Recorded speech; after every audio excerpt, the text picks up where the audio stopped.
नहीं गया। यहाँ तो जरा सा पता लग जाए कि बेटे को आज उल्टी आ गई है, कि बुखार 102 हो गया है, चलो भाई टिकट कैंसिल कराओ, आ जाइए, करो चलो। अभी राग इतना ज्यादा है कि हम अपने परिवार का दुख सुन के अपने को संभाल नहीं सकते, स्थिर नहीं रख सकते। वैराग एक अलग चीज है, सब कुछ छूट जाए।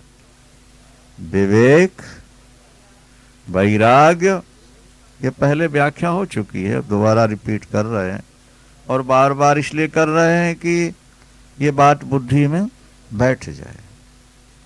षट संपत्ति, शम, दम, उपरति, तितिक्षा, श्रद्धा, समाधान, ये षट संपत्ति कह रहे हैं। इनकी व्याख्या कर चुके हैं।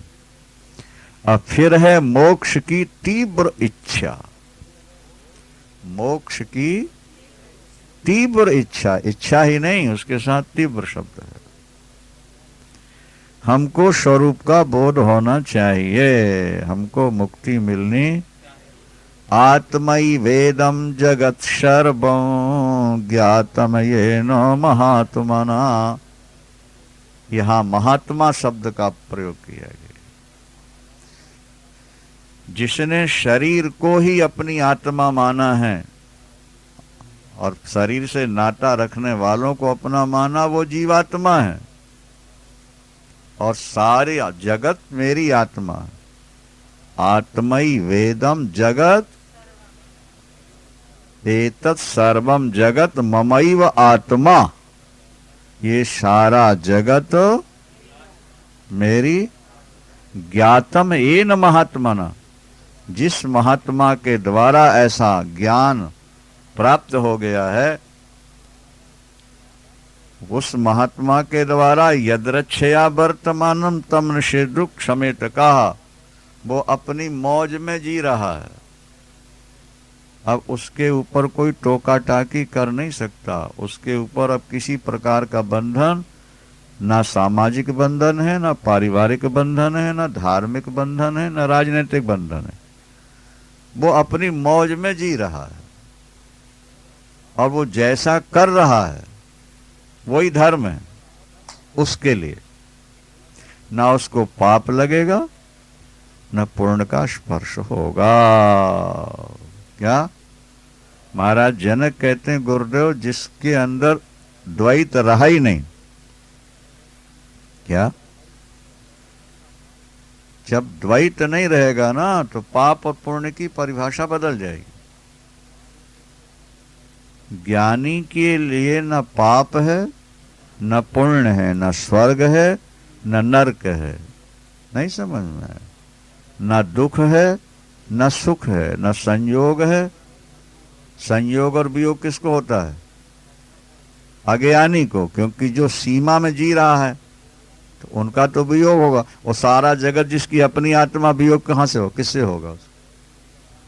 अगर कोई व्यक्ति ये कहे कि मैंने आकाश के बाहर ये देखा, तो झूठ बोल रहा हो, क्योंकि आकाश के बाहर किसी वस्तु की सत्ता है ही नहीं। तो जिसकी दृष्टि में सारा जगत, करोड़ों ब्रह्मांड मेरी आत्मा हो गए, वह अद्वैत तत्व में बैठ गया, दूसरा कोई रहा ही नहीं, तो पाप कहां रह जाएगा? फिर पाप कैसे होगा? उससे पाप तो हो ही नहीं सकता, और अगर हो जाए तो लग नहीं सकता। हमने दृष्टांत पहले दे दिया कि अपने हाथ से लकड़ी काटते अपना पैर कट गया। हाँ, तो अब केस चलेगा, पेशियां होंगी, पाप लगेगा, सजा मिलेगी। और अगर वही हाथ दूसरे का पैर काट देते तो जुर्माना या सजा तो निश्चित थी ना। भाई अपने से अपना कटा तो पाप नहीं, और क्रोध भी नहीं, और रोष भी नहीं। अपनी भूल पर पश्चाताप तो हो सकता है, अपनी असावधानी पर नहीं, लेकिन क्रोध नहीं। जिस महात्मा ने सारे जगत में अपनी आत्मा को देख लिया, अब वो जो व्यवहार करेगा वो जगत के अंदर करेगा कि बाहर करेगा? बोलो, जगत के अंदर ही उसका व्यवहार होगा ना, और सब में उसकी अपनी आत्मा है, उसका अपना परमात्मा है। तो जब द्वैत रहा नहीं तो पाप कहां रहेगा? इसीलिए तो भगवान कृष्ण ने इतनी रास की, फिर भी आज बड़े बड़े संत उनको भगवान क्यों मानते हैं? क्योंकि वो द्वैत में थे ही नहीं, वो तो अद्वैत में थे। वो अपने स्वरूप में रहकर ही खेल खेल रहे थे। पहले खेल भोग लीलया लिखा ना, शब्द आया था इससे पहले सूत्र, कि वो तो खेल खेल रहा है। भोगों में भी अगर है तो वो खेल ही है उसके लिए, वो अपने स्वरूप से गिरता नहीं, क्योंकि अपने स्वरूप के बिना दूसरा कोई है ही नहीं। आत्मई वेदम जगत सर्वं, आत्मई वेदम जगत सर्वं ज्ञातम येन महात्मनः। जिस महात्मा को ये ज्ञान हो गया, उसको अपनी मर्जी से चलने में कौन रोक सकता है? क्या? और उसके लिए कोई विधि और निषेध नहीं रह जाएगा, क्योंकि हम जानबूझ के अपने शरीर के साथ अन्याय कर ही नहीं सकते।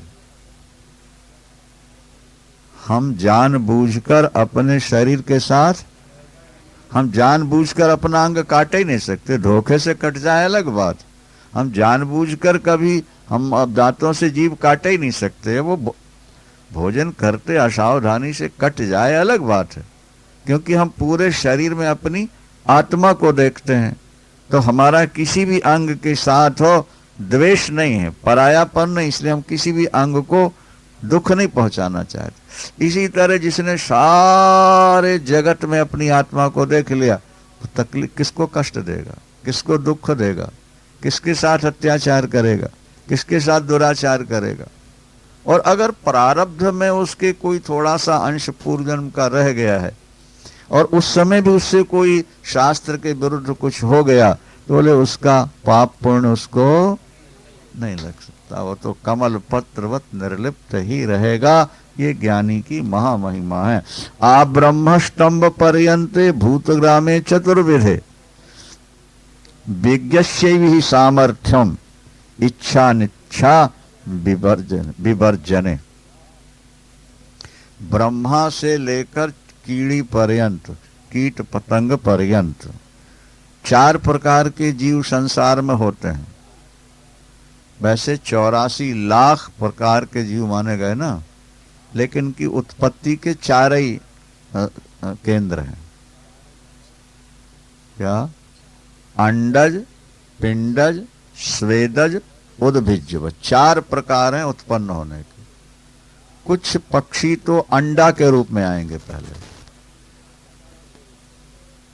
अब फिर बच्चा बनता है। मनुष्य, गाय, भैंस के बच्चे पिंडज, पिंड के रूप में सीधे आ जाते हैं, वो अंडे के रूप में। ठीक है। उद्भिज्ज, वृक्षादि जमीन को फाड़ करके निकलते हैं, उद्भिज्ज कहलाता है। और खटमल वगैरह पसीने से पैदा हो जाते हैं। कितने प्रकार हुए? 5वां प्रकार ही नहीं। 84 लाख योनियों की उत्पत्ति के प्रकार 4 है बस। तो वो यहां पर वो कह रहे हैं जनक, आ ब्रह्म स्तंभ पर्यंते भूत ग्रामे चतुर्विधे। क्या समझ में आया कि नहीं? भूत ग्रामे चतुर्विधे, ये 4 प्रकार से उत्पन्न होने वाले जो जीव हैं, ब्रह्मा से लेके कीट पर्यंत, ज्ञानी की इच्छा को कोई रोक नहीं सकता है। ज्ञानी के व्यवहार में कोई रोड़ा डाल ही नहीं सकता है।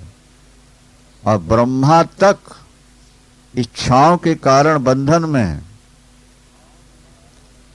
आपने अनेक बार सुना है क्या कि ब्रह्मा को भी जन्मना पड़ता है और शरीर छोड़ना पड़ता है। ब्रह्मा की आयु निर्धारित है, निश्चित है। ब्रह्मा जी 100 वर्ष के होकर शरीर छोड़ देते हैं। ये ठीक है कि ब्रह्मा का दिन और ब्रह्मा का वर्ष बहुत लंबा होता है। हमारे 4 अरब 32 करोड़ वर्ष जब बीत जाते हैं तो ब्रह्मा का एक दिन होता, इतनी बड़ी उनकी एक रात होती। माने हमारे सतयुग त्रेता द्वापर कलयुग 1000 बार जब राउंड लगा जाते हैं तब ब्रह्मा का एक दिन होता है। सतयुग त्रेता द्वापर कलयुग का कुल टोटल 43,20,000 वर्ष होता है।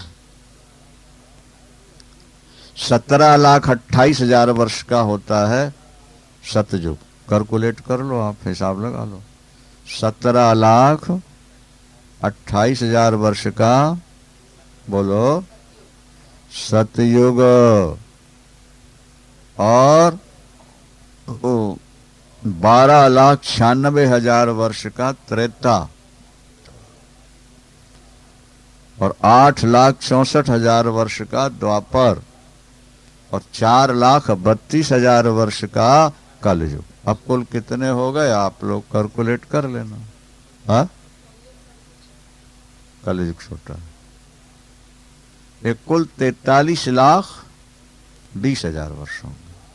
और ये जब 1000 बार घूम जाते हैं तब ब्रह्मा का एक, इतनी बड़ी एक, फिर 30 दिन का महीना और 12 महीने की साल। ब्रह्मा इस समय 50 वर्ष के हुए हैं। 51वें वर्ष के पहले दिन का दोपहर का टाइम चल रहा है। कभी कभी अमेरिका कनाडा से फोन आता ना अपने पास, रात को 10-11 बजे आता है वहां से। तो हम पूछते हैं क्या हाल है इस समय, क्या हो रहा? बोले गुरुजी दफ्तर जाने की तैयारी हो रही है। हमने कहा भैया हमारी सोने की तैयारी हो रही है और तुम्हारी दफ्तर जाने की तैयारी हो रही है। यहां रात है, वहां दिन है, चक्र चलता है। ब्रह्मा का जो दिन है वो इतना बड़ा होता है। अब अपनी जिंदगी 50, 60, 70 साल की है और ब्रह्मा की एक दिन में सतयुग त्रेता द्वापर 1000 बार घूम गए, तो हम कितने बार जन्मे और मरे होंगे, और क्या क्या बने होंगे, और किन किन को गले नहीं लगाया होगा, किन को अपना प्राणेश्वर सर्वेश्वर प्राण प्यारी नहीं कहा होगा। समझो बात को। एक ही दिन में। और फिर उनका 1 वर्ष, कितने जन्म हो गए हमारे तुम्हारे, फिर 50 वर्ष, और जब ये 100 वर्ष के होंगे तो रिटायर्ड, फिर हनुमान जी ब्रह्मा बनेंगे। ऐसा लिखा हुआ है। क्या मतलब? ब्रह्मा को भी जन्म लेके समाप्त होना पड़ता है, लेकिन आत्मज्ञानी को ना जन्म लेना पड़ता ना मरना पड़ता। वो अपनी महिमा में जाके स्थित होके अखंड आनंद का भोग करता है। अखंड आनंद। इसलिए पहले हम सुना चुके स्वरूपानंद, आत्मानंद, परमानंद, अखंडानंद, नित्यानंद, क्या कूटस्थानंद, अचलानंद, ये सब नाम संतों के होते। हाँ, पूर्णानंद, परमेश्वरानंद, सारे सारे आनंद चलते। अखंडानंद कह दो चाहे पूर्णानंद कह दो, तो नाम में ही अंतर है। उसमें जाके जो बैठ गए ना, उनके साथ आनंद जुड़ जाता। समझ में आ गया? नहीं आया? हाँ, सच्चिदानंद, सत्यमित्रानंद, सब में आनंद ही आनंद है। आनंद मतलब तुम अपने स्वरूप को प्राप्त हो गए, क्योंकि आनंद मात्रम ब्रह्मो, आनंद मात्र ब्रह्म। जैसे आपने कहा ना कि मिठास ही मिश्री है, मिठास रूप मिश्री है, माने मिश्री का कण कण अंदर बाहर भीतर लबालब उसमें मिठास भरी है। तो इसी तरह से परमात्मा जो है वो आनंद का स्वरूप ही है। आत्मा आनंद का स्वरूप है। तो जैसे मिश्री में कण कण में मिठास भरी है, इसी तरह परमात्मा के अंदर, आत्मा के अंदर कण कण में आनंद भरा है, लबालब है और अखंड है। विषयों का आनंद तो तुच्छ होता है। प्रहलाद जी ने बड़ी निंदा की और यही कहा ये तो दाद खाज की खुजली है। यन मैथुनादि, भागवत में श्लोक है, यन मैथुनादि ग्रहमेदि सुखम ही तुच्छम। क्या कह दिया? तुच्छ है, तुच्छ है। नहीं समझ? यन मैथुनादि गृहमेदि सुखम ही तुच्छम कंडूय नेन करयो रिव दुख दुखम। कंडूय कहते हैं खुजली को। दाद या खाज हो जाए ना तो फिर वहां खुजली पैदा हो। थोड़ा खुजाओ तो अच्छा लगता है, तो थोड़ा और खुजाओ, थोड़ा, और फिर ऐसी जलन पड़ती है महाराज कि नींद हराम हो जाती है।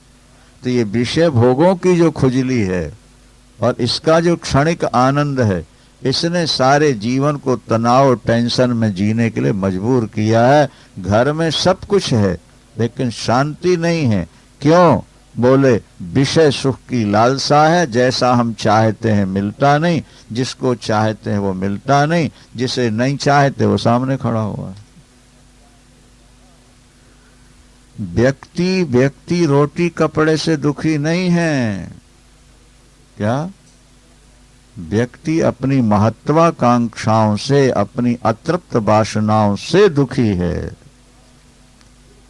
अगर इसके अंदर वासना न रह जाए, क्या महत्वाकांक्षा न रह जाए, तो फिर ये हाय हाय करेगा नहीं, फिर ये तो हमेशा वाह वाह करेगा, वाह वाह, आनंदम आनंदम परमानंदम परमानंदम। इसलिए इस तुच्छ सांसारिक सुखों को तोड़ो, इससे ना मन मोड़ो, इस संकीर्णता की परिधि को तोड़ दो तो तुम्हारा प्रवाह सीधा हो जाए। अगर कुएं की परिधि तोड़ दी गई है तो जल का प्रवाह समुद्र की ओर हो गया। हमारा विकास रुका हुआ है।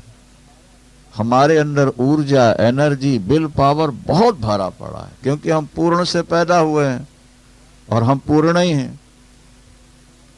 तो जैसे पूर्ण के अंदर विल पावर है वैसे, लेकिन वो रुका हुआ है, क्योंकि हमारे मन का जो, चित्त का जो क्या प्रवाह है वो संसार की ओर, आत्मा की ओर नहीं, ईश्वर की ओर नहीं है।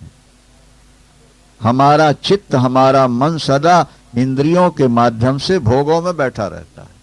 वो भोग कब मिलेंगे, वो भोग कब मिलेगा, वो सुख हमें कब मिलेगा। तो हमारे जीवन का जो चिंतन है वो आत्मा नहीं है, परमात्मा नहीं है, बल्कि भोग है। और उन भोगों को पाने के लिए अर्थ की जरूरत है।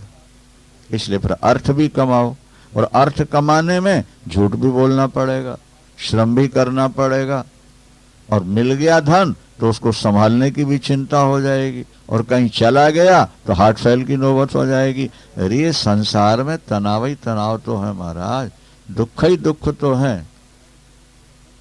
काम लव दुर्विदग्धम, अपने यहाँ लिखा है कि थोड़ा थोड़ा सा इंद्रियों को सुख मिलता है, क्षणिक। रसगुल्ला खाया तो कितनी देर रखोगे रसगुल्ले को मुंह में तुम, और कितने खा सकोगे? तुम्हारी इंद्रियों में ज्यादा भोगने की शक्ति नहीं है। 5 किलो रसगुल्ला रखने खाओगे एक टाइम में? 10 किलो रखने? बोलो 1 लाख रुपया इनाम मिल रहा है, 10 किलो रसगुल्ले खा जाओ। नहीं मिले, नहीं हो सकता। और शर्त है कि बीमार नहीं होना, नहीं हो सकता।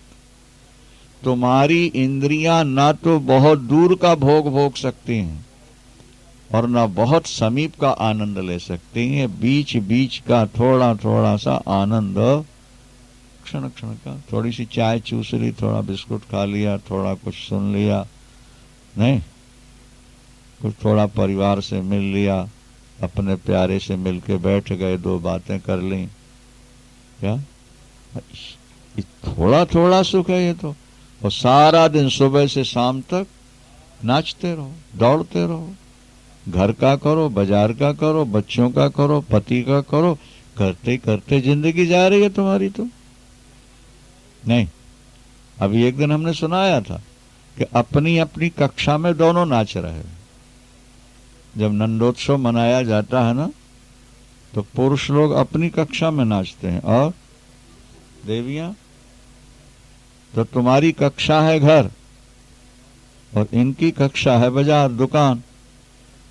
ये वहां जाके सुबह से शाम तक नाचते रहते हैं, और तुम घर में नाचते रहते। अब बेटा को संभालो, अब बहू को संभालो, अब बेटियों को संभालो, अब इनके कपड़े धो तो इनके कपड़े प्रेस करो, तो इनको कपड़े पहनाओ, तो इनको नाश्ता बनाओ। तो पति आ गए तो उनके लिए नाच रहे हो कि नहीं? बोलो, नहीं नाच रहे? नाचत ही निश दिवस मरो, भजन बिना बाबरे तूने हीरा जन्म गवायो। कभी न आयो संत शरण में, कभी न हरि गुण गायो, बाबरे तूने। हाँ, पच पच मरियो बैल की नाई। कोल्हू का बैल चलता है सारा दिन, लेकिन 1 किलोमीटर भी रास्ता पार नहीं कर पाता। हो जिस कमरे में घुसता है, सारा दिन चलने के बाद उसी से बाहर होता है। हम लोग चले सारी जिंदगी, लेकिन बैठे वहीं के वहीं, वहीं वहीं बैठे हुए। मथुरा के चौबेओं ने पी ली भांग, और जब भांग लगी बोले चलो अब चलते हैं प्रयागराज। और रिजर्वेशन तो होगा नहीं क्योंकि भीड़ ज्यादा है, इसलिए नौका है, और जमुना जी चली जा ही रही सीधे प्रयागराज। तो जमुना मैया की जय। चलो 8-10 मस्टंड थे, नहीं वहां के, खाए पिए खूब मोटे ताजे तगड़े, तुमसे भी तगड़े थे शर्मा जी। और क्या, और महाराज वहां के तो 5 किलो लड्डुओं का नाश्ता कर लेने वाले, 5 किलो लड्डू ब्रेकफास्ट। उन सब लोगों ने खाया और पी ली भांग, और जमुना मैया की जय, और बैठ गए नौका में, और बोले नौका 1 मिनट के लिए रुकनी नहीं चाहिए। और 2-2 व्यक्ति बारी बारी से, और चप्पू चल रहे हैं, जमुना मैया की जय, जमुना मैया की जय, द्वारिकाधीश की। नहीं, थक गए, अब दूसरों को दे दो। अब वो चला, बोले 1 मिनट के लिए नौका रोकनी नहीं है अपने, तभी अपन पर्व के समय प्रयागराज पहुंच पाएंगे, और नहीं तो पर्व निकल जाए। सारी रात बारी बारी से जमुना मैया की जय, द्वारिकाधीश भगवान की जय चल रहा है। जब सुबह 4:30-5 बजा, कुछ उजेला सा हुआ तो एक ने कहा यार हमको तो लग रहा है कि हम वहीं बैठे हुए हैं, जब मथुराई में अभी यहीं है। बोले अभी तेरी उतरी नहीं, इसलिए तू ऐसा कर। मालूम पड़ता है तूने ज्यादा पी लिया है, इसलिए अभी उतरी नहीं। रात भर नौका चले और अभी मथुराई में। दूसरे ने कहा यार मेरे को भी लगता है। बोले फिर तेरी भी नहीं उतरी अभी। तीसरे ने कहा मेरे को भी लगता है। अरे बोले सबने ऐसी पी रखी है, पूछ तो लो जरा नहाने जो आए हैं सुबह सुबह। अरे भाई ये कौन सा शहर है? बोले मथुरा, जमुना मैया की। ये कैसे हो सकता है? दूसरे से पूछा जमुना मथुरा, तीसरे से पूछा ये कौन सा घाट है? विश्राम घाट। और नौका वाले चले कहां से थे? विश्राम घाट से चले थे। अरे आश्चर्य है, सारी रात नौका चली। बाद में जब भाग उतरी तो ध्यान आया कि लंगर तो खोला ही नहीं था, रस्सा खोला ही नहीं था, और चप्पू चलाते रहे, खाली चप्पू चलाते रहे। जहां के पच पच मर्यो बैल की नाई, सोए रहो उठ खायो बाबरे तूने। कभी न आयो संत शरण में और कभी न हरिगुण गायो। ये संसार पेड़ सेमर का, सुग्गा देख भुलायो मारी चोंच। रुई उड़ गई हाथ कछू नहीं, आयो बाबरे तूने हीरा जन्म गंवायो। संतों ने जगाने की कोशिश तो बहुत की, लेकिन ऐसी गहरी नींद है ये कि ऊं करके फिर लेट जाए, उठ करके फिर लेट जाए। जब कथा सुनते हैं कितना बढ़िया भाव बनता है, कैसा लगता है, यारो छोड़ो दुनिया को, जंजाल को, बस अब इसी में मस्त रहेंगे, रोटियां खाएंगे अपने यहां।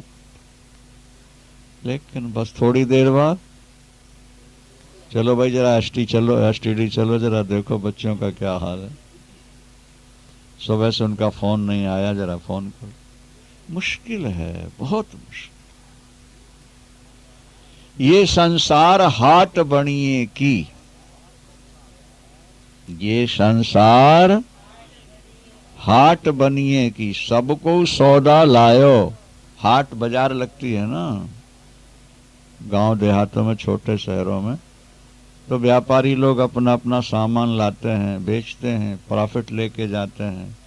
तो कबीर दास कहते हैं कि ये संसार हाट बनी है कि सबको सौदा लायो, और चातुर्माल चौगुनो कीनो। चातुर्माल चौगुनो कीन और मूर्ख मूल गंवायो, बाबरे तूने गंवा दिया। अपनी संकीर्णताओं को जो न तोड़ पाया, नहीं, वो जहां का तहां रहेगा। छटपटाता रहा, फल नहीं मिला। मछली एक बार जाल में फंस गई, अब वो छटपटा तो रही है, निकलने का प्रयास कर रही है, लेकिन अपने कमरे में एक चूहा आ गया। कहां? हरिद्वार। और चार या कितने जवान थे, 4 या 5, वो चूहे को निकालने का प्रयास करते हैं, लेकिन घंटों प्रयास करने के बाद भी सफलता नहीं। वो यहां से निकले, वहां घुस जाए, वहां सामान वान पड़ा हो, अलमारियां वगैरह हैं, पुस्तकों की पेटी। हमने कहा रे भैया, काहे को एनर्जी खराब कर रहे हो तुम, टाइम भी खराब कर रहे हो। नहीं, बस जरा सी रोटी लटका दो और पिंजड़ा रख दो। महाराज पिंजड़ा रखा और रोटी उसमें लटकाई थी, और 1 मिनट भी मुश्किल से बीता होगा, खट, और जैसे ही खट हुआ फंस गया। अब वो रोटी की तो उसको याद ही नहीं रही बेचारे को। अब तो वो पूरे पिंजड़े में क्या राउंड लगा रहा था, अपने दांतों से सलाखों को तोड़ने का प्रयास कर रहा था कि मैं कहीं से कैसे भी तो, जिसके लिए घुसा था वो तो भूल ही गया, अब तो निकल जाऊं। लेकिन हम और आप भोगों के लिए, सुख के लिए गृहस्थ में घुसे थे, लेकिन ऐसा पिंजड़ा एक गृहस्थ जीवन का कि भोग तो थोड़े बहुत मिले कि नहीं मिले जाने भगवान, अब इस पिंजड़े से निकलना मुश्किल हो गया। दौड़ते रहो तुम, कुछ बन नहीं पा रहा। वृंदावन, लेकिन जो महापुरुष होते हैं महाराज, क्या वो ये 4 खान और 84 लाख योनि ब्रह्मा पर्यंत, क्या ज्ञानी की इच्छा को कोई रोकने में समर्थ नहीं। 4 खान 84 लाख में ब्रह्मा से लेके कीट पर्यंत, क्योंकि ज्ञानी अपनी इच्छा से चलता है। क्या ज्ञानी ने कुछ छोड़ा नहीं, छूट गया। जो छोड़ा जाता है वो फिर पकड़ा जाता है, लेकिन जो छूट जाता है वो छूट जाता है। अब ज्ञानी के अंदर ना तो अहंकार रहा, न वासना रही, न मन रहा, वो अपनी मस्ती में आनंद में चल रहा है। अब उसे अच्छा हो रहा है तो अच्छा है, और बुरा हो रहा है क्योंकि वो तो अपने स्वरूप में मग्न है, उसके शरीर से कुछ भी होता है, क्या फर्क पड़ता। और ये वाक्य हमने आपको पहले लिखाई दिया है कि अगर तुम्हारे जीवन में इच्छा नहीं है तो सब कुछ अच्छा ही अच्छा है, इच्छा नहीं है तो सब अच्छा है, और अगर इच्छा है सब कुछ बुरा है। हजारों प्रतिकूलताएं तुम्हारे जीवन में आएंगी। आत्मानम अद्वयम कश्चित् जानाति जगदीश्वरम यद वेत्ति तस्य कुरुते न भयम तस्य कुत्रचितो। लेकिन आत्मा के बारे में सुनना जितना सरल है, समझना उतना ही। भाई ध्यान दो बात पर। इसलिए यहां कहा जा रहा है कि हर व्यक्ति या अष्टावक्र गीता सुनने वाला या योग वाष्ट सुनने वाले, विचार सागर, विचार चंद्रोदय पढ़ने सुनने वालों को सबको ज्ञान हो जाता है, ऐसा नहीं है। आत्मानम अद्वयम कश्चित् जानाति। लाखों सुनने वाले, करोड़ों सुनने वाले और हजारों सुनाने वालों में किसी एक को ये बोध होता पूर्ण। अभी तो परोक्ष है। अच्छा देखो, परोक्ष में इतना आनंद है तो फिर अपरोक्ष हो जाए तो फिर क्या मौज होगी, जरा कल्पना करो। अभी शास्त्र से सुना, पढ़ा, गुरु से सुना और ऐसा लगता है कि सचमुच में आनंद आनंद आनंद। अभी अपरोक्ष नहीं हुआ और आनंद का अनुभव हो रहा, और कहीं अपरोक्ष हो जाए, क्या बात है, फिर तो मौज हो गई भैया। आत्मानम अद्वयम कश्चित् जानाति जगदीश्वरम। करोड़ों में कोई एक व्यक्ति आत्मा और ईश्वर को एक रूप जानता है। कुछ तो ऐसे भी हैं जो ईश्वर आत्मा को एक कहने वालों को गालियां देते हैं। क्या ये मूर्ख हैं, ये दंभी हैं, ये अभिमानी हैं, ये पाखंडी हैं, ये अपने को भगवान कहते हैं। हमने आपको बताया ना कि मंशूर ने अपने को अनहलक कहा। क्या? तो उनके संप्रदाय वालों ने उसके शरीर के टुकड़े टुकड़े किए। अनहलक माने मैं खुदा हूं, मैं टुकड़े टुकड़े किए उसके। मीरा ने कह दिया कि मैं उसकी हूं, जहर पिला दिया। शुक्रात को जहर पिलाया लोग, ईसा मसीह को सूली पर टांग दिया लोग, गुरु तेग बहादुर जी का सिर उड़ा दिया पापियों। क्या? अपने स्वार्थ के लिए, क्षुद्र कामनाओं के लिए एक भजन करने वाले ब्रह्म ज्ञानी महात्मा का सिर काट रहे हैं। संसार की चाल बहुत टेढ़ी है। यहां दुनिया में सबको खुश कर पाना बहुत मुश्किल। एक बार पार्वती अम्बा ने कहा भोलेनाथ से कोई ऐसा उपाय किया जाए कि सब लोग अपने पर खुश हो जाएं। बोले ये हो ही नहीं सकता। जब तक व्यवहारिक जगत में रहोगे सभी आप पर खुश हो जाएं, हो ही नहीं सकते। बोले नहीं, कोई उपाय करो। बोले चलो देखो उपाय करते हैं। अपने नंदी को बुलाया, बोले चलो भैया चलते हैं। वेश बदल लिया।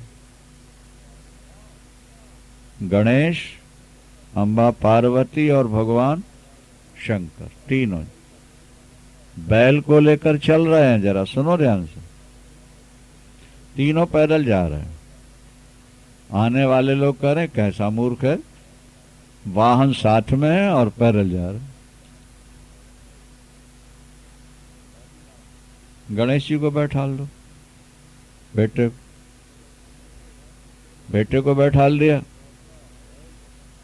कुछ लोग मिले, बोले देखो छोकरे को बैल पर बैठा कर मियाँ बीवी अपने गपशप मौज मस्ती में चल रहा है। बच्चा गिर जाए, कुछ हो जाए। बोले पार्वती तुम बैठ जाओ बच्चे के साथ। बैठ गई। अब चले।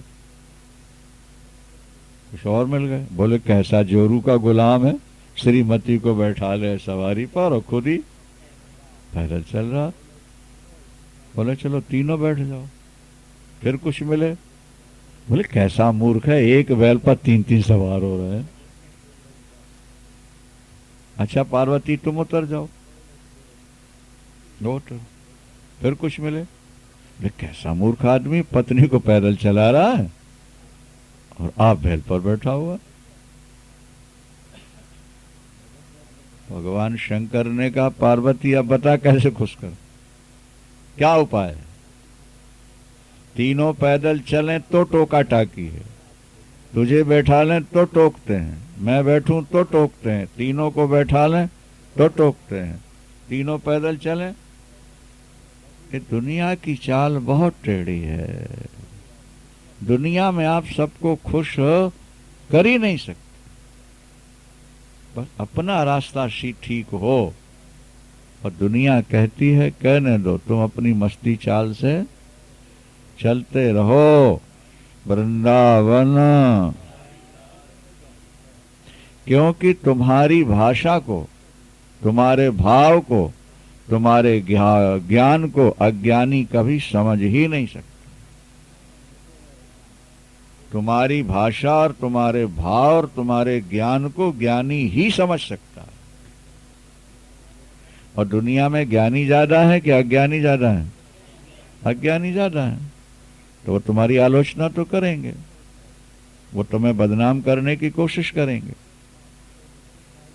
अभी कोई पुस्तक में पढ़ रहे थे कि जापान में कोई एक संत हुए, बुद्ध धर्म के युवक थे और बड़े सदाचारी, धर्मकर्म, बड़े ज्ञानी थे वो। और सारे समाज में उनका सम्मान था।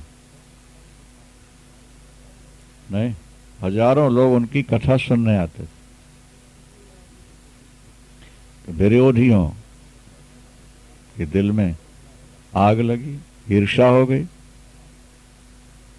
इसका इतना सम्मान होता है, इतना लोग मान करते हैं, इतनी इसकी कथा सुनते हैं, इसको बदनाम करो। कुछ लोगों का स्वभाव होता। उन्होंने एक स्त्री भेज दी। स्त्री की गोद में बच्चा था। जब वो कथा करने बैठे और हजारों सामने श्रोता बैठे तो औरत आई छम छम, सब को अलग करती हुई, मना करने पर भी नहीं रुकी और जाके कहती है कथा बाद में सुनाना, पहले अपनी औलाद को संभाल लो जरा। ये तुम्हारा दिया हुआ है, यहां बाबा बन के बैठ गए हो, ये लो। वो तो ज्ञानी संत, उन्होंने ये नहीं कहा कि मेरा नहीं है। उन्होंने कहा लाओ बहन, लाओ देवी, मेरा ही तो है। अब बोलो सुनने वाले क्या समझे? वो तो आत्मज्ञान की दृष्टि से कह रहे हैं कि सब अपनी आत्मा, सारा जगत अपने ही है। तो हाँ हाँ मेरा ही तो है ये भाव, प्यार करने लगे। श्रोताओं में से चले गए और रास्ते में कहते हैं आश्चर्य, इतना बड़ा महात्मा होकर के, अभी बताया था ना आपको के बाद, आश्चर्य। और बेटा पैदा कर चुका है, अरे तो महानीच है, पते थे, अब इसको तो रोटी भी नहीं लेनी चाहिए। कुछ 2 4 6 निष्ठावान शिष्य थे जिन्होंने कहा कि ऐसा नहीं हो सकता, ऐसा नहीं हो सकता। वो उठे, बच्चे को साथ ले, उसके बाद वो भिक्षा मांगने चले, बच्चे को गोद में लिए। अब जो देखें, अच्छा वो तो बच्चा रख के चली गई, बड़ी अच्छी बात लिखी थी ग्रंथ में। जो देखें बाबा आ रहा लिए गोद में, दरवाजे बंद, इसको रोटी नहीं देना, खबरदार। घर वाले भी डांट देते हैं पत्नियों को। स्त्रियां तो फिर भी भावुक होती हैं, चलो इतने दिन कथा सुनी है, महात्मा है। बिल्कुल नहीं। जिसने देखा अपने दरवाजे, किसी ने कहा अरे बाबा अगर यही करना था तो गृहस्थ क्यों नहीं बन गया तूने तो नाक कटवा दी लोगों की। बिना कुछ बोले बच्चे को साथ। संयोग की बात चलते चलते उसी दरवाजे पर पहुंचे जिस घर की वो लड़की थी। वहां भी दरवाजा बंद होने लगा। उन्होंने कहा भाई मैं अपराधी हूं, मैं पापी हूं, लेकिन ये तो निरपराधी है, इसने क्या अपराध किया है? कौन? बच्चे को लिए थे ना, इसको तो दूध दे दो थोड़ा सा, मुझे रोटी न दो, मेरा सम्मान न करो, लेकिन इसको तो दूध दे दो कहीं से। अपराधी मैं हो सकता हूं, इसकी मां हो सकती है, लेकिन इसका अपराध क्या है हमारे साथ या इसकी मां के साथ इस बच्चे को दंड क्यों दिया जा रहा है? अच्छा उन महात्मा को पता नहीं था कि वो महिला इसी घर की है। और जब उन्होंने इन शब्दों में कहा, वो महिला बाहर निकल के आई और जोर जोर से रोने और बच्चे को गोद में ले ली। तो माता पिता ने कहा क्या बात? बोले मैंने अपने यार को बचाने के लिए इन पर इल्जाम लगा दिया था कि ये महात्मा है, ये इनको मार पड़ेगी, ये बदनाम होंगे, मेरा असली यार बच जाएगा। लेकिन महात्मा के भाव को देखकर और बच्चे की करुणा को देखकर मैं अपने आप को, अपने उस असली स्वरूप को नहीं छुपा सकी। महात्मा निर्दोष है क्या? ये पुत्र इसका नहीं बल्कि अमुक का। तो संतों को बदनाम करने का तो बहुत प्रयास किया गया है। ये संसार तो तलवार की धार है महाराज, क्या समझे? और जो उस कोटि में पहुंच जाते हैं, उनकी भाषा, उनके भाव, उनका ज्ञान बदल जाता है। वो अपनी मस्ती में चलते हैं, मस्ती में रहते हैं, जो हो रहा है उसकी हाँ में हाँ करते रहते हैं। अपना तो उनका कोई संकल्प न, कोई वासना नहीं। क्या समझा? तो वही यहां पर कहा जा रहा है कि आत्मानम अद्वयम कश्चित जानाति जगदीश्वरम। जिसने अद्वय आत्मा को जगदीश्वर का स्वरूप समझ लिया है। कश्चित, कश्चित माने कोई। हजारों लाखों सुनने वालों में, करोड़ों सुनने वालों में और हजारों सुनाने वालों में ये भी मत समझ लेना कि सुनाने वाले सब अद्वय में बैठे हुए हैं, कि स्वरूप में बैठे। तोता रटंट रट लिया और रट करके लोगों को सुना दिया। ऐसे भी लाखों आपको वक्ता मिल जाएंगे आज के दिन। पर जिसको स्वरूप का बोध हो चुका है, जो अपनी निष्ठा में मस्त रहता है, ऐसा तो कोई विरला होता है। आत्मानम अद्वयम कश्चित जानाति जगदीश्वरम। क्या? यद वेत्ति तस्य कुरुते न भयम तस्य कुत्रचित्। अब उसको किसी का भय नहीं है, वो जैसा समझ रहा है वैसा कर रहा है, और वो जो कर रहा है वो ठीक ही कर रहा है, क्योंकि गलत उससे होता नहीं। महर्षि वाल्मीकि के सामने जब ब्रह्मा जी प्रकट हुए और उन्होंने कहा तुम्हें रामायण लिखनी है, तो ब्रह्मा वाल्मीकि जी ने कहा कि मैं रामायण कैसे लिख सकता हूं, क्योंकि मैं तो बिना पढ़ा लिखा हूं शास्त्रों के आधार पर, मैं रामायण कैसे लिखूंगा। तो ब्रह्मा जी ने कहा कि तुम्हें नहीं लिखनी है, लिखने वाले तो गणेश जी होंगे, फिर बोलना तो पड़ेगा, तो अंदर जानकारी हो तभी तो बोलूंगा। तो ब्रह्मा ने कहा तुम्हें भी बोलने का प्रयास नहीं करना है। अरे बोलने का तुम्हें कुछ सोचना नहीं है, आप तो बैठ जाओ कि रामायण मेरे अंदर से निकलेगी, वो अपने आप शब्द आपकी जिह्वा पर आएंगे, आपके कंठ से अपने आप निकलेंगे। आपको उसके बारे में बिल्कुल नहीं सोचना है कि श्लोक कैसे निकल रहा है, कि छंद कैसे बन रहा है, नहीं, और सरगधरा कौन सा है, और बसंत तिलका कौन सा, और अष्टुप कौन सा, कौन कैसा छंद है, और लीला बोले वो सब अपने आप होती जाएगी, और एक अक्षर भी आपके अंदर से गलत नहीं निकल सकता। क्या आपके मुख से एक अक्षर भी गलत नहीं निकला। बैठ गए, और जब बैठे तो रामायण निकल। मतलब उस स्थिति में पहुंचने के बाद फिर आपको कुछ करना नहीं पड़ेगा, अपने आप होगा। हमको बचपन में भगवती का आवेश आता था, हमको अपनी बात बता रहे, हमारे पिताजी को भी आता था, और वो जो कह दें वो प्रायः सत्य होता था। उस समय कोई ज्ञान था नहीं, हिंदी भी शायद अभी पढ़ना ही शुरू किया होगा, पर वो पिताजी को देख देख करके वही भाव अपने अंदर बनता गया। पिताजी का शरीर छूटा, हम 11 वर्ष के थे, कुल देवी हैं अपने घर में। अब प्रश्न ये था कि इस गद्दी को कौन चलाएगा। दूसरे भाई कहते थे हमको तो भय लगता है, डर लगता है। बस उनकी समाप्ति और वो भगवती का हमारे अंदर प्रवेश हो। अब हमें आज भी वो दिन याद हैं कि हम स्वयं नहीं बोलते थे, अंदर से एक हूक उठती थी और कंठ से अपने आप आवाज निकलती थी।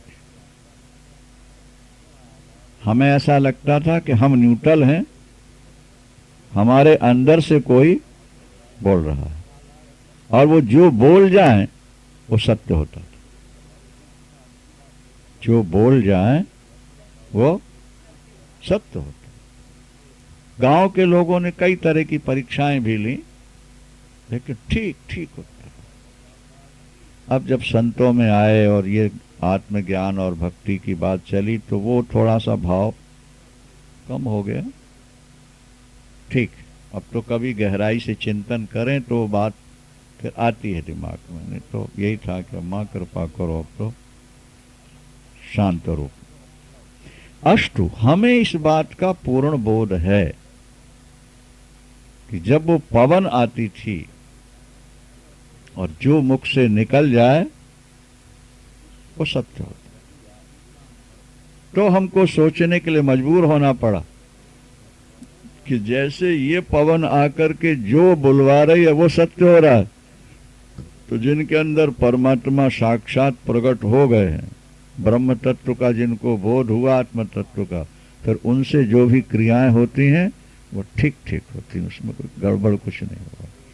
वृंदावन यद वेत्ति तस्य कुरुते न भयम तस्य कुत्रचित्, उसको भय नहीं है, कि मैं ये कर रहा हूं तो लोग मुझे क्या कहेंगे, मैं यहां जा रहा हूं तो कोई जानवर ना खा ले, तो समाज ये ना कह दे, भाई हमें कोई मार ना दे या हमारा कोई अपमान न कर दे या हमारी कोई आलोचना न करे, यही तो भय होते हैं कि नहीं होते हैं।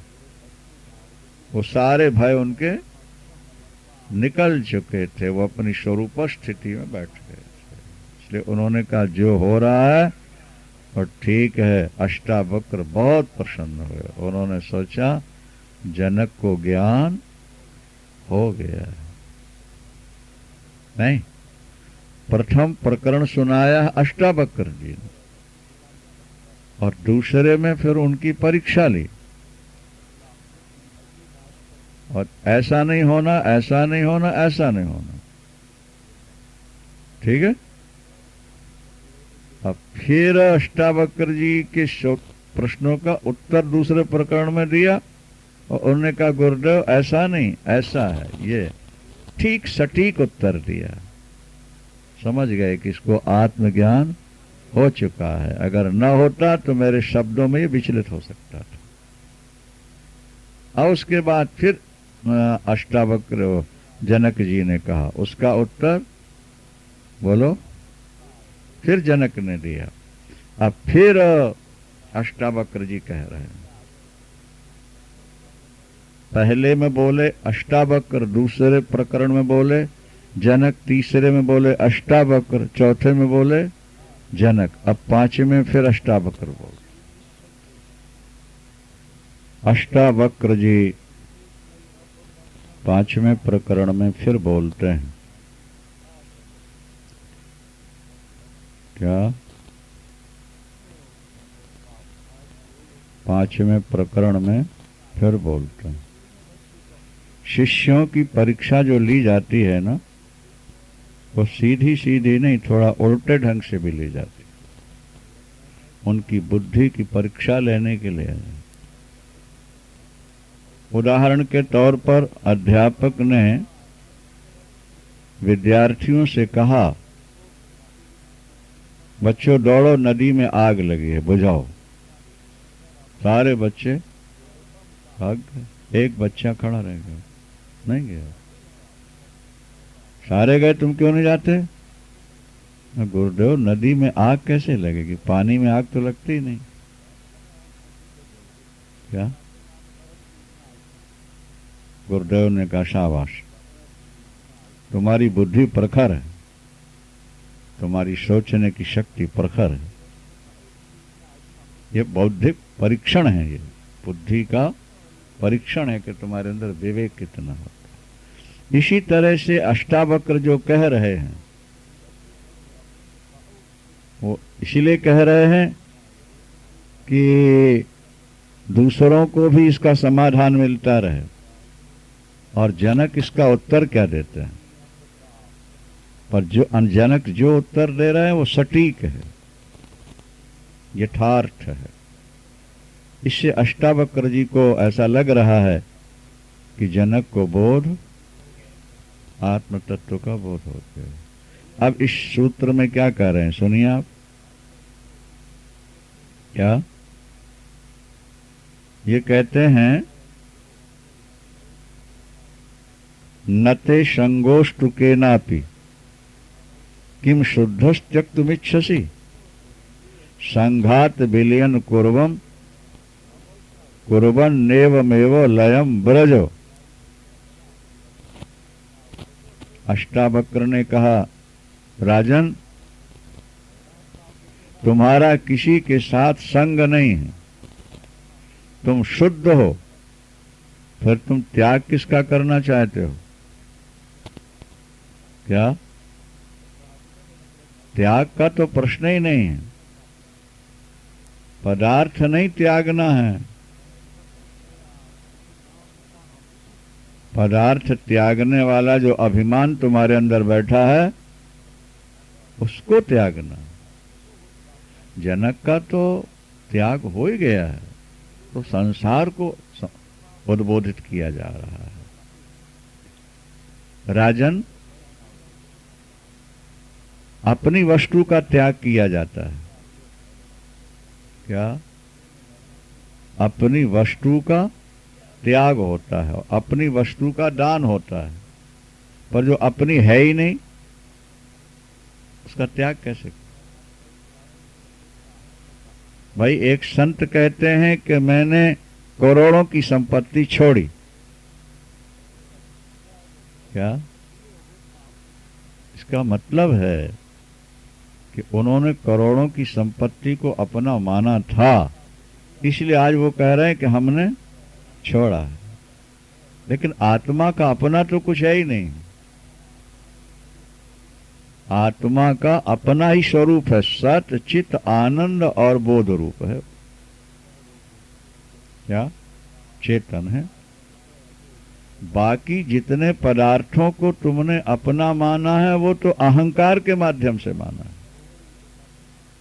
ये सूक्ष्म व्याख्या है, हर व्यक्ति समझ नहीं पाएगा। अभी हम पहले सुना चुके कि निद्रा में हमारा अभिमान सो जाता है, और जब अभिमान सोया आत्मा तो जागती रहती, क्योंकि चेतन को कभी नींद आती नहीं। लक्ष्मण 14 वर्ष सोए नहीं, अर्जुन कभी न सोए, कोई फर्क पड़ता नहीं। व्यक्ति अगर ज्यादा सोता है ना तो मानना चाहिए कि अभी वो प्रकृति में रह रहा है, उसके अंदर तमोगुण है। अपने गुरुदेव श्री करपात्री जी महाराज 2-3 घंटे सो लेते थे, बहुत हो। अब अभी हमको सोते सोते 12 बज जाता है, 11:30 12। वो 4 बजा अपने आप अब बैठ गए। और ऐसा नहीं लगता कि अभी आलस्य है, कि अपच है, कि निद्रा अभी और थोड़ा ले लें, शरीर हल्का फुल्का। उदाहरण से बात समझ में आएगी आप। नई बैटरी जो होती है ना कार की, डिस्चार्ज हो गई है, उसको थोड़ी देर के लिए आप पावर से जोड़ दो, क्या होगा मालूम है ना? थोड़ी देर के लिए भी अगर आप उसको पावर से जोड़ दो, और अगर उसकी प्लेटें पुरानी हो चुकी हैं, सारी रात लगा के रखोगे तो थोड़ी सी होगी, 1 बार 2 बार स्टार्ट किया फिर डिस्चार्ज हो गया। बात समझ में आ रही है कि नहीं? जिसकी बैटरी की प्लेटें पुरानी हो चुकी हैं, उस पावर को खींचने की क्षमता नहीं रह गई उसमें ज्यादा, उसको तुम रात भर लगा के रखोगे तो भी सुबह फुल नहीं होगी, वो थोड़ी सी चार्ज होगी। और 1-2 बार 3 बार जहां तुमने स्टार्ट किया, बोले बैटरी बदलो। तो जिनकी आत्मा चेतन हो जाती है, वो नई बैटरी है, 4 घंटे भी अगर सो गए तो उनको ऐसा लगेगा कि हम 10 घंटे सो चुके, उनका शरीर हल्का फुल्का बिल्कुल। और जिनकी बैटरी की प्लेटें पुरानी हैं, नाजुक हैं, वो सारी रात सोए फिर भी कहते हैं इतने जल्दी उठा दिया तुमने हमको, हम अभी तो सोए थे। देखो छोटे बच्चे की जो तंतु होते हैं ना, नाजुक होते हैं, इसलिए छोटा बच्चा खाए पिएगा, और जिसने भी चलना नहीं सीखा उसने खाया पिया और सो गए। जब भूख लगेगी तो जागेगा, रोएगा, और खिला पिला दिया फिर सो जाएगा। वो जागता कम है, सोता ज्यादा है।